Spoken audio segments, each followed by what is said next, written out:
The anger and frustration touching so many of us and the families of the Texas shootings just starting their long journey of grief and heartache. Joining us now, Michele Gay, co-founder and executive director of Safe and Sound Schools. Michele lost her daughter, Josephine Grace, in the Sandy Hook tragedy. And Michele, thank you for being with us tonight.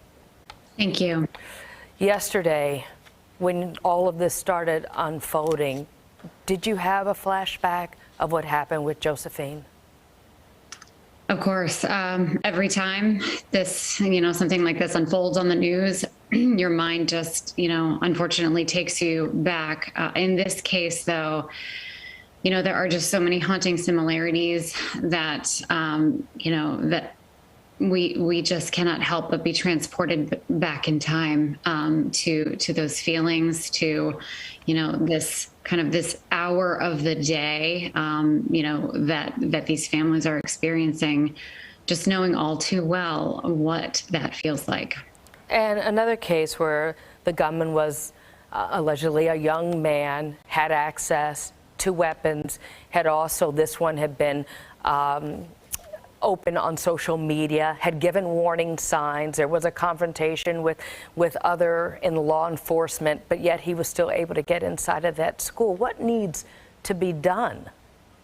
So, our circumstances were a little bit different. In this case, law enforcement was able to engage kind of up into the minute of the attack, where we, we didn't have that information as, really until after the fact. So it was very much a response, in our case, to the 911 calls. But in this case, and we're still learning.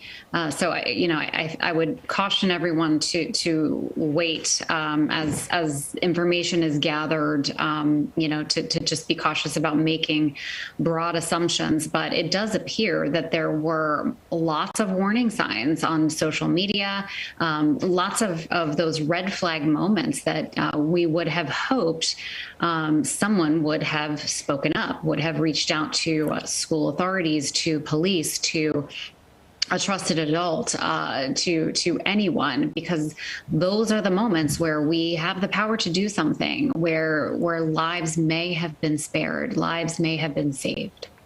You were able, in your grief, to still establish a foundation to work through this. Tell us about what you've done in that period of the 10 years on behalf of your daughter's legacy and others. We've done a lot. We have traveled the country. We have visited hundreds and hundreds, thousands of school communities at this point, and really built an incredible team of subject matter experts from all different disciplines of school safety. So, mental health professionals, health and wellness professionals, security professionals, operational, professionals, emergency managers, leaders, and folks that are engaged in the good work of creating a shared culture of safety, of welcoming in our schools and communities, because for us, that's the solution, is bringing all of those things together to provide that holistic approach to school safety for our communities. That's the solution rather than gun control.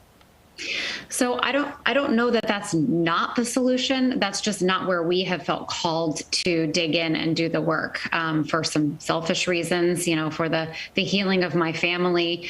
That never felt like a place where we could be useful, where we could be effective, and where we could heal.